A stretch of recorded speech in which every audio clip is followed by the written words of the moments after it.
अस्सलाम वालेकुम। SM news के साथ मैं हरूज फातिमा। खबरों का सिलसिला आगे बढ़ाते हुए रुख करते हैं चनियोट से। तहसील लालियां के नवाही इलाके मौजा सांगरा सादात में दो नौजवानों की मोटरसाइकिल की टक्कर हुई, जिससे दोनों नौजवान शदीद जख्मी हो गए। इस हवाले से मजीद तफसीलात जानते हैं अपने नुमाइंदे वसीम दुरानी से। जी वसीम, बताइएगा क्या तफसीलात हैं आपके पास? जी बिल्कुल, चनियोट तहसील लालियां के नवाही इलाके मौजा सांगरा सादात में दो नौजवानों की मोटरसाइकिल से टक्कर हुई, जिससे दोनों नौजवान शदीद जख्मी हो गए।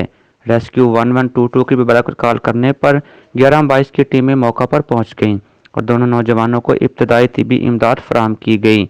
इतलात के मुताबिक दोनों नौजवान बाजार से सामान खरीदने जा रहे थे, जिनका नाम अल्लाह रखा उम्र 20 साल और जुल्करनैन हैदर उम्र 12 साल है। जी बहुत शुक्रिया वसीम, तफसीलात से आगाह करने के लिए। अब तक के लिए इतना ही। मजीद खबरों के लिए देखते रहिए SM न्यूज़।